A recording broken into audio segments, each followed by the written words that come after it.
I had to eat some humble pie and ask for help. But there were days where I would lay on the kitchen floor. I'm going to try not and cry, but like I would lay on the kitchen floor and I would look at my mom and I would say, like, I don't understand why I'm putting myself through this. Like, this is like, I kind of just want to die. That's how bad it is. And that's not me, but that's how bad it is. But fueled by spite, I was like, if my body, and I can curse, right?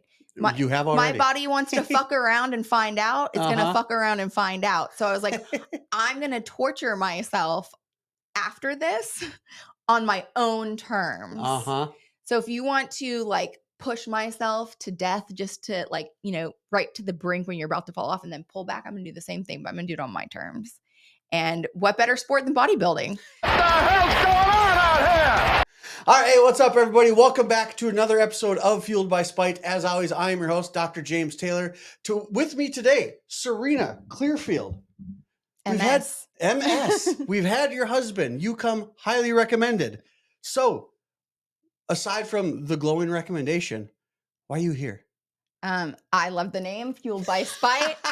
As I told you, I have a story that definitely spite fueled me to be who I am today. It's awesome. And I say that knowing your story. I told her when the pre-production meeting, hey, I've done a cursory Facebook stalk of you, and I know that you've had cancer and you're a bodybuilder. Connect those two for us. Okay, so I told you it's a long story. Right. So I'm going to skip over a lot of it because it was a lot just to get me into fitness.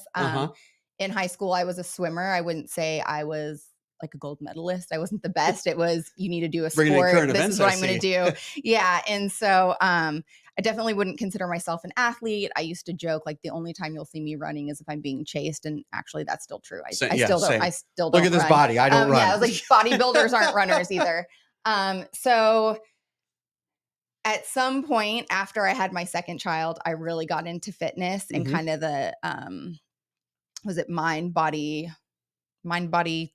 whatever, the mind body connection, like all of that. And I got really mind body spirit wellness. That's it. That whole jam. I like got very into that, fell down a rabbit hole, got very into nutrition and just kept like learning and learning and learning, up into the point where they rolled out a graduate program at the medical school for students that wanted to earn a master's degree in lifestyle science and coaching. Oh.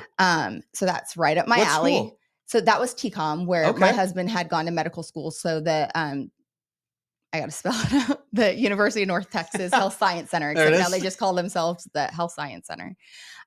So I went there. Actually, I applied in December of 2019 thinking, 2020 is going to be great. Found blue skies ahead. Found out in January I got into grad school. A week later, I found out I was pregnant.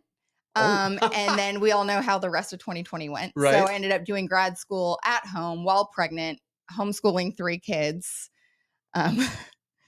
Oh my God. While trying to run a business. So that was a lot. You don't say. Yeah. So our daughter was born October 2020. In August of 2021, or I'd say before August, I had been breastfeeding. I had done it before. No big deal. I was having issues, but I wasn't too concerned because I had breast implants and I was like, oh, like this is probably like a result of that. And like I could feel something and I actually thought that my implant had ruptured. It's like, I'm not going to get them replaced right now. So I just kept putting it off. And my pediatrician, who's amazing. I don't know if I can give her a plug. Yeah, absolutely. It's 127 Pediatrics, Dr. Wadley. Where are they at? She comes to your home. Oh, yeah. All right. So it's amazing. So she was at my home. I was showing her like, okay, I'm nursing. My daughter was underweight. That actually had nothing to do with my breastfeeding. But anyways, I was like, do you feel this? And she felt it. And she was like, you should get that looked at. And I was like, okay, I will. And I started making an appointment and then like things would come up and I didn't go in. And then I felt it getting bigger.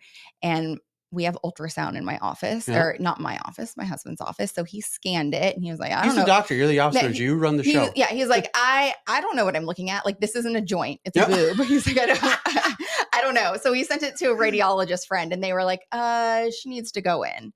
And so I ended up going in like the next week. I remember it was the first week my kids had gone back to school. So it was in August 2021. and thinking I'm going to go in, they're going to tell me my implant ruptured, which I was kind of excited about because I wanted smaller implants.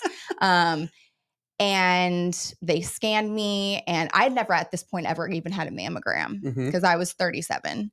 And they scanned me. And you're not the target audience. Yeah. They scanned me and they're like, okay, you're going to go in to see the radiologist. And I was like, okay, like I've never had one of these before, but also like being married to a doctor, I know you don't normally get to go talk to a doctor unless something's wrong in a situation like this.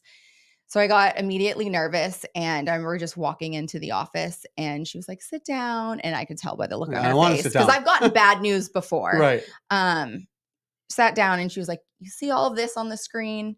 She was like, it's calcified. She was like, there's good calcifications and bad calcifications. And she's like, I'm pretty sure this is a bad one, but I could be wrong. We need to get a biopsy right away. And so another crazy story, because we were self-employed, we did not have insurance. Yep. We had catastrophic insurance, which actually covers cancer, but it does not cover the treatment up. You have to prove that you have it before they reimburse you for anything that you've paid. So because I didn't have insurance, I did not have to get a referral or go through anything. I was able to get my biopsy the same day. Okay. So it's a fun system we work in. So actually she was like, I can't do it right now. Come back in 2 hours. So I called my husband. 2 hours. Yeah. I called my husband. He ended up closing the office. He met me up there. I remember I had to call my mom to come and watch our daughter. And I didn't even want to tell my mom what was going on. I was like, she's going to freak out. I was like, oh, it's my implant. Like, it's fine. And we go in, they do the biopsy. And they're like, okay, it'll be like a week before you find out. That was like maybe a Thursday or a Friday, because I know I found out on a Monday. So that Monday at maybe before 7 a.m. So my PCP is also a close friend. Yeah. Actually, her husband is the dentist next door. Oh, no way. Yeah. Oh, yeah. We live in their old house. That's another crazy story. Small world, right? Apparently. So anyways, so she knew to be looking for the results. And so she got them very early on a Monday. We were still asleep in bed, and she called my husband, and she was like, I hate that I have to be the person to tell you, but it's cancer. Yeah. And so we were able to get in with a specialist that week, again, because I didn't have insurance. I didn't have anybody to go through. We did more scans, more testing. By the end of that week, I hadn't gotten the results of the scan, but we had scheduled a mastectomy. He was like, I know you're going to need a mastectomy. Let's schedule it for September 16th. Okay. And we're in August right now, right? We're still in August. Okay. Testing came back like the next week, and it had spread. It wasn't what they thought it was. So my mastectomy was replaced with a port surgery to put my chemo port in. And then the week after that, I started chemo. Damn. Yeah. So it was just like very fast. So I found out like the end of August, and by I should know this, right? I want to say like September 19th. No, that's my best friend's birthday. That's why I remember the date. It was like maybe September 21st or something like that was my first chemo. So let's say within at a most month, 4 weeks. Yeah, it wasn't 4 weeks. Damn. Yeah. So it was like, you have cancer.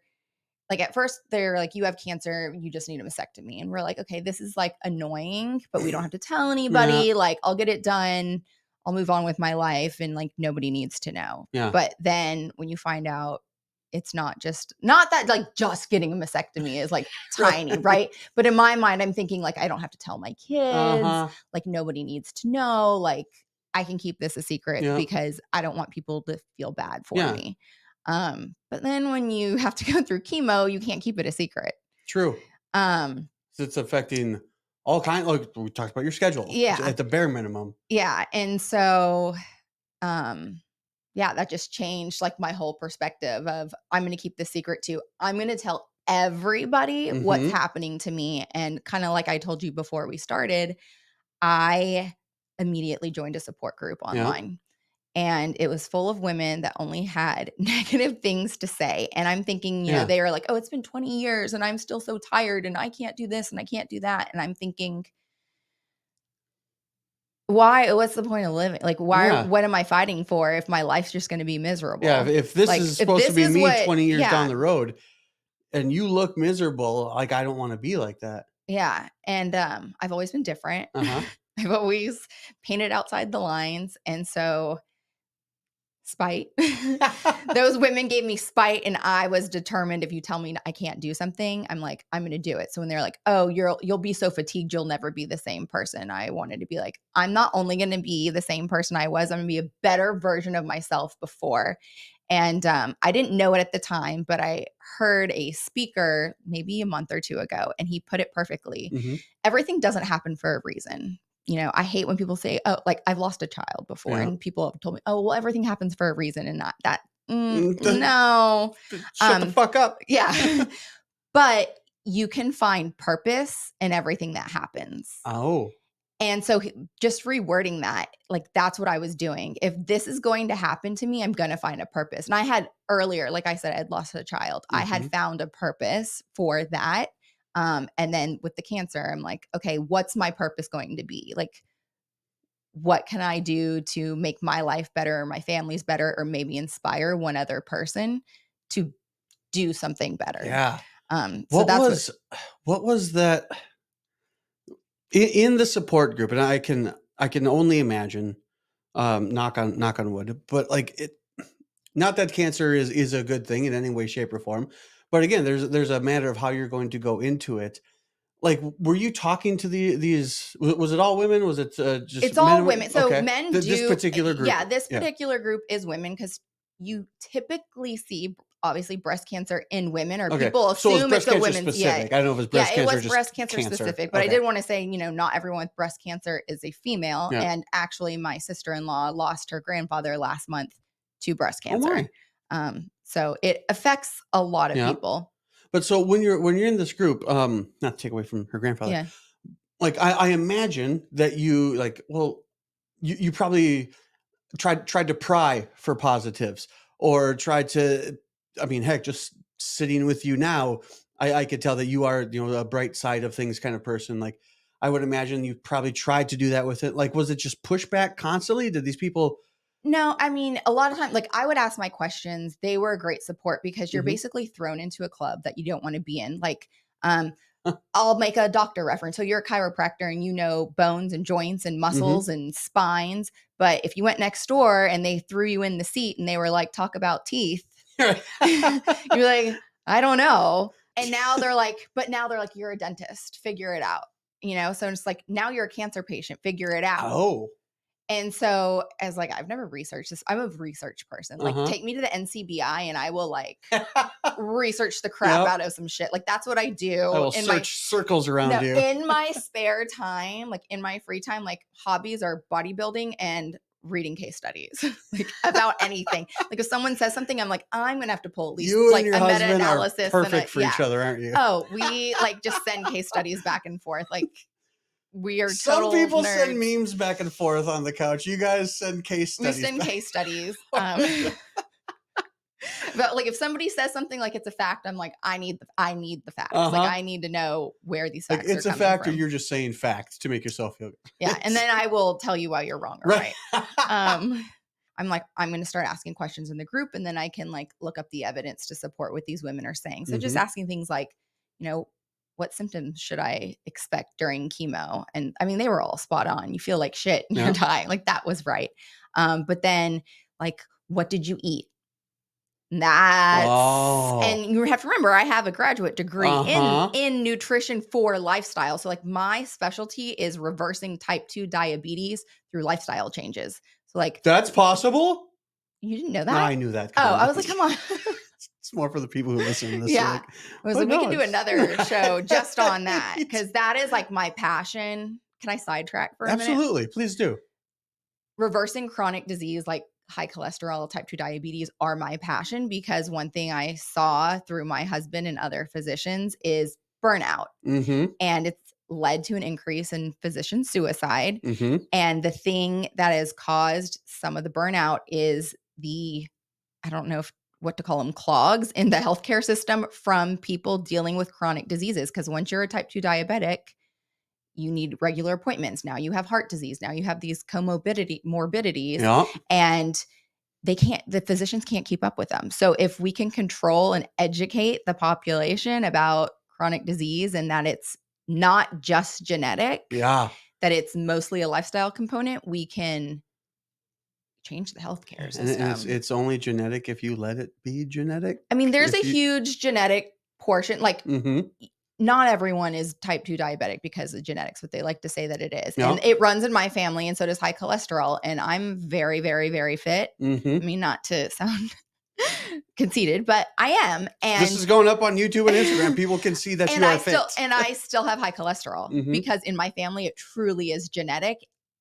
It would be worse if I wasn't in the shape I was in, and I've seen it worse. But yeah, at some point I'm gonna have to take medication, but I can say I've done everything I can to keep it as low as possible. When or even if that point comes, you will be so much further down the road as opposed to a 36-year-old who gets put on statins or something because they decide not to eat the right thing and just move a little bit more than they already do. Yeah. And at the very least, I feel good. You know, like I do the things, I follow all the things. I don't know if you've ever like heard of the blue zones.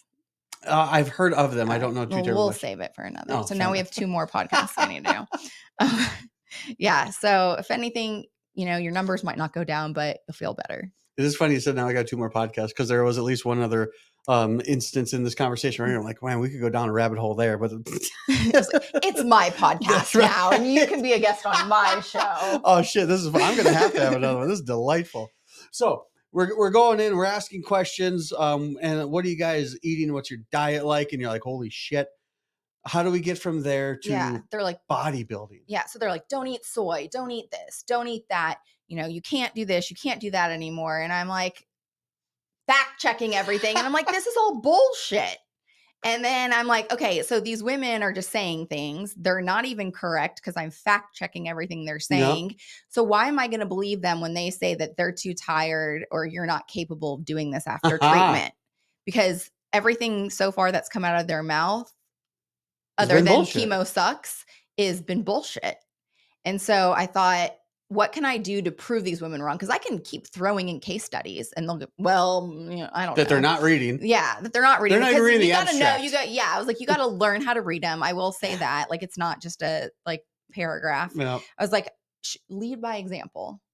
And I immediately thought, like, I'm going to do something. Like, I'm going to be fit during this whole thing and I'm going to lead by example. Like, I'm going to continue going to the gym, which I hadn't really, because of COVID and pregnancy, like that was a whole weird situation, but I was still active.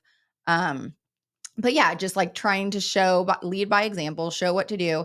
And then as I got further into the journey, as I started chemo, I don't know if you've ever known anyone who like personally who's gone through chemo, but I like to think I'm a strong person. I never ask for help. I can do everything by myself. I'm a very independent gal. Yeah.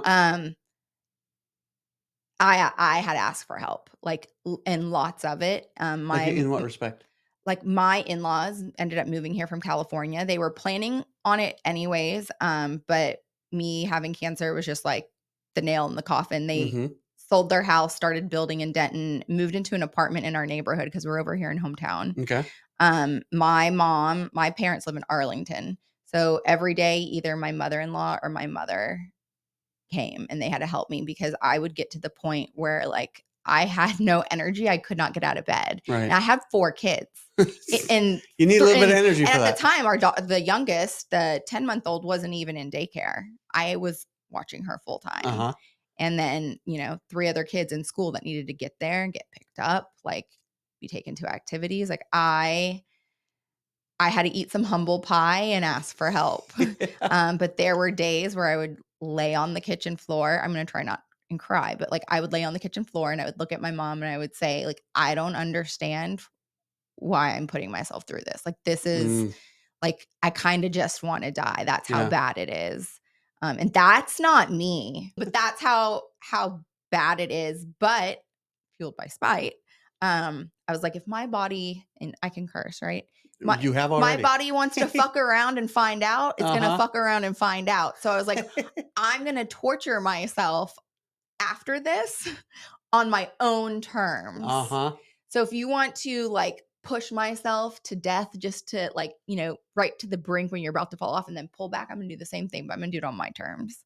And what better sport than bodybuilding? So I want to get into that. I want to make a hopefully an analogy that's not as crude as I think it might come out. You ever read what's that David Goggins book? Can't Hurt Me. Okay. Good book. But at one point in there, he says something to the effect of, when you think you're done, you're probably actually only about 40% of the way there. Okay. So going through chemo and that whole process and everything like that, what did, what am I trying to say? How far past your threshold did you think you actually made it? Like, I think every day was a new level of hell. Very well. Okay. You see it on TV and you see, like, you kind of expect, like, okay, I'm going to lose my hair and I'm going to be sick, but you're thinking, oh, like, I'm going to be cute without my hair. And like, that's it. Like, I don't know. In my head, I'm just thinking, I'm thinking like, oh, I'll just like be bald and, like maybe feel a little nauseous. Mm-hmm. I was bald. I'll tell you about that in a minute. I was very nauseous, and they gave me like the Zofran and all the things, and none of it ever worked. It wasn't until my very last infusion, like day 3 afterwards, I was like, why didn't I think about taking edibles this entire time? They're not legal in Texas, but probably would have helped. But I never, like, by the time I figured it out, I was done with chemo, and I don't like to break laws just to break laws. So. But the brain fog, and like, still my brain is not the same. Yeah. I short-term memory loss, long-term memory loss. Like, during chemo, I couldn't remember anything. The fatigue was insane. Like, I would take multiple naps a day. Yeah. Just like standing up to walk. Like, I remember going from the couch to the kitchen was exhausting. And then I had severe GI issues. Mm-hmm. And maybe you already know this as a chiropractor, but you can be constipated and have diarrhea at the exact same time. Worse than childbirth. Like, that, the GI surprises were the worst part of it all. Besides the nausea. No, it was bad. And like, I have permanent damage from it. And then nerve damage too. Mm-hmm. And then of course me, like, being like, oh, I know lifestyle, like health and all that. Like, I did all of the like natural things that I could. And I feel like a lot of them helped. But you're putting this poisonous chemical into your body. So being natural isn't gonna, there's a non-discriminate it's only gonna do so killer. much. Like, I was willing to take all the drugs. Yeah. To help offset that. And then they also have you on large amounts of steroids, which make you, I forgot about this. They make you rage, even though they're a different type of steroid. Really? I would rage, and there are multiple broken doors in my home. I kicked in corticosteroids. Yeah, this is just, they put it through your IV. Yeah. So every time I didn't know that rage came from that type of steroid also. That's why I didn't know, but I was puffy, because you get puffy from it because you retain water. Yep. And during chemo, I was like, oh, people just think I have alopecia. Like, I look great. Like, I don't look sick. I was like, people are so nice to me wherever I go, but they don't know that, like, I'm going through chemo and I have cancer. I just look like I have alopecia. And then like 6 months later, I look back at the photos and I'm like, oh no, I looked sick. So that's why people were nice to me. People are so nice to you when you look like you're dying. Take that under advisement. Yeah. And especially if you have to fly. Right. Like, I always fly Southwest, which they're great anyways. But if you look like you're dying, they will let you board first. So they got that going for you. Yeah. You really are glass half full, whether you want to be or not, huh? You got to find the purpose and everything. So the purpose of cancer was to find, I was going to say, to get through security at Southwest better, but also maybe just to find the love in humanity. Yeah. To take it a step further. Okay, so last chemo treatment, I'm going to be a bodybuilder. What? Yeah. So I'd been thinking, and so yeah, like I said, like one day I was like, you want to fuck around and find out, buddy? We're going to fuck around and find out. I'm going to torture you on my terms. So I decided by the last chemo, I was like, we're going to finish chemo and we're going to go right to the gym. Thing is like, I was bald. I hadn't gone to the gym consistently because I was pregnant during COVID during that time. So the gym was closed and then it opened, and where I went, they didn't require they required but didn't require masks. And as like a pregnant mother, that was scary. So I didn't go. I went a little bit like during chemo and stuff, but I had to go back to this gym where people hadn't seen me. It's now 2022. Mm-hmm. People hadn't seen me since January of 2020.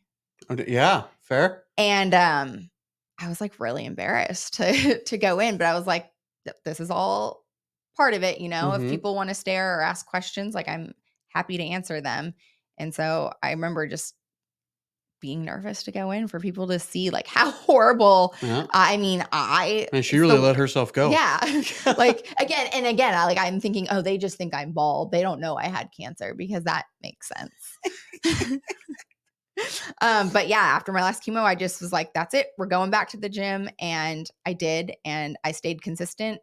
And then let's see, I finished chemo in January 31st. I finished treatment May 5th, but yeah, chemo. And then I'm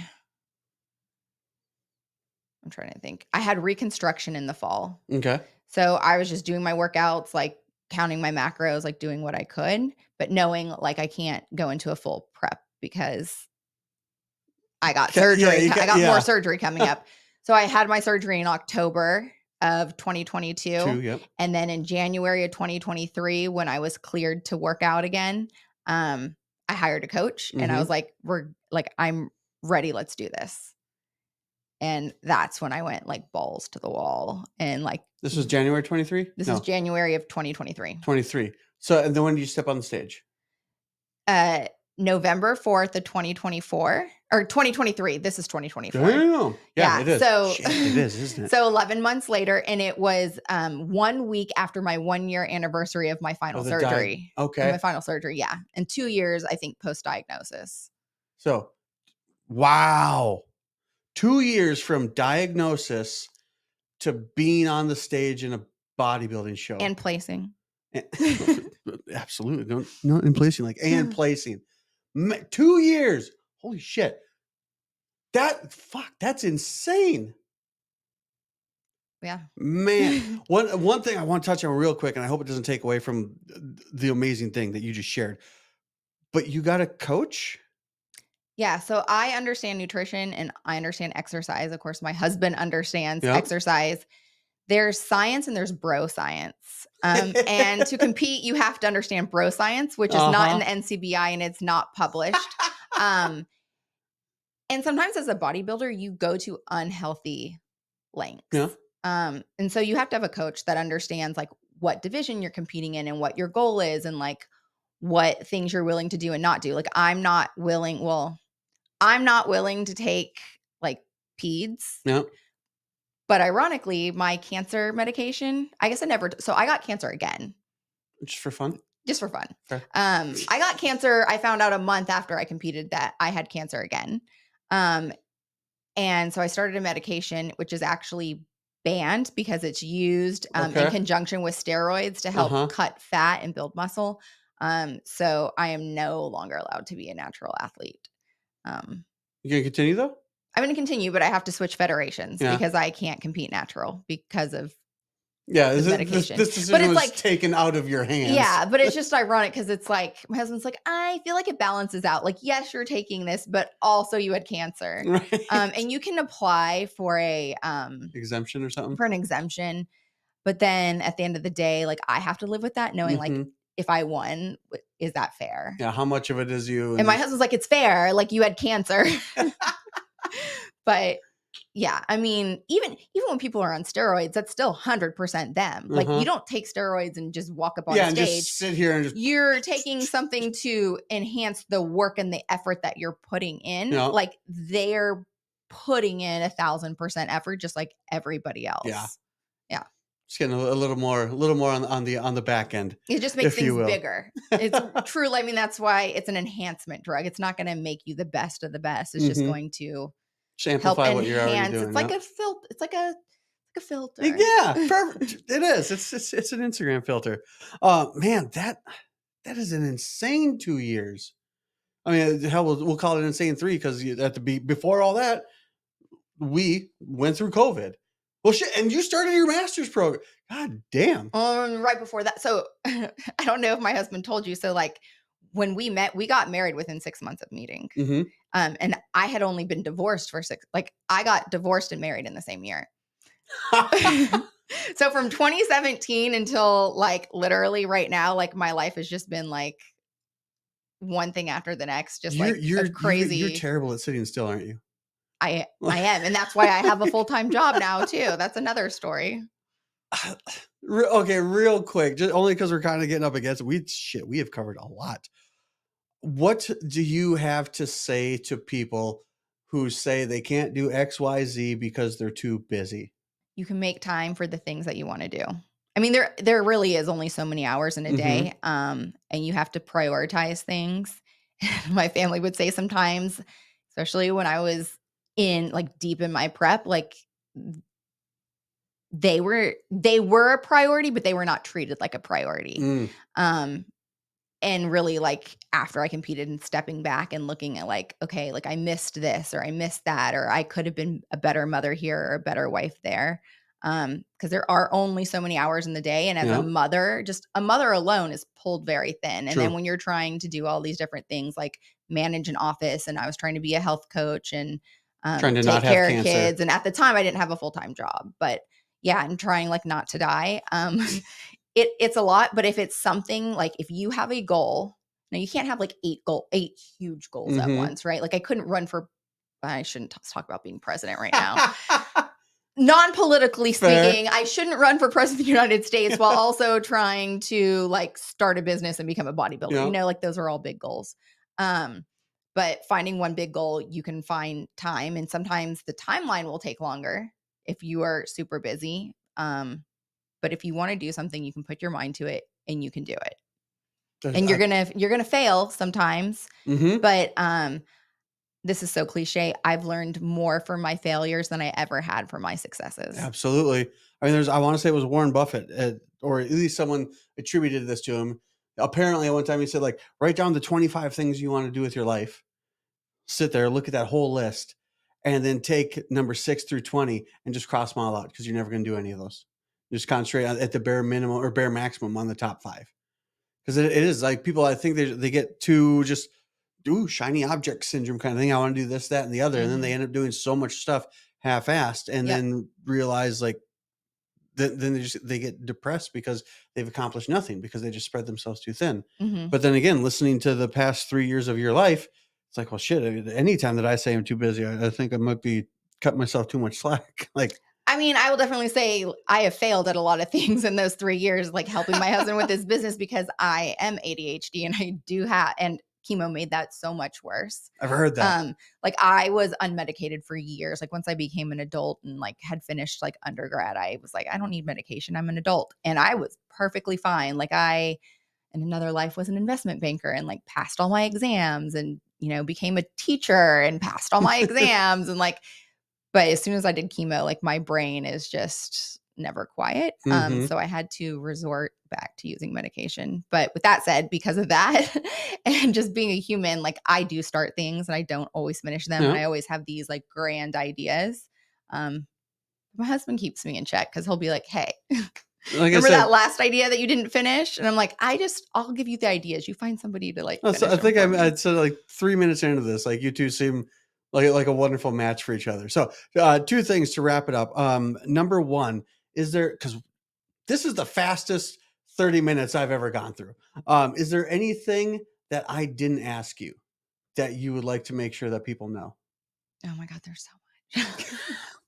I'm a shit interviewer. Fine. Fuck. No, I always have like so much to say just because I am so passionate about like not just what I went through, but that like everybody is capable of changing their life or, you know, finding purpose in what happened to them or becoming healthy. And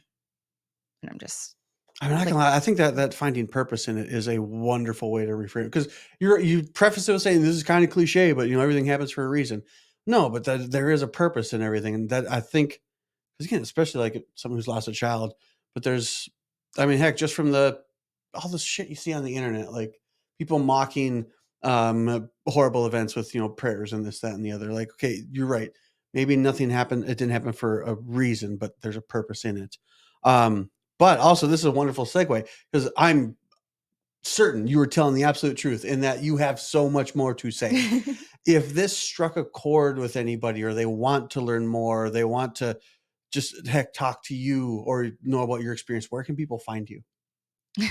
Or do you want to be found? No, I can be found. Okay. So if you go on Instagram, you can find me at the Shitty Titty Committee. Shut up. That's my Instagram handle. I think it's also the same on TikTok, and then it's just Sarina Clearfield on Facebook. Oh, that's lame. Yeah. No, I remember like at work with my big girl job now. I call it my big girl job, and I work. We can talk about that later. You have so many follow-up episodes to do. Like I remember they're like, okay, and do you want to put your Instagram on your card? And I'm like, can I put my Instagram on my card? So yeah.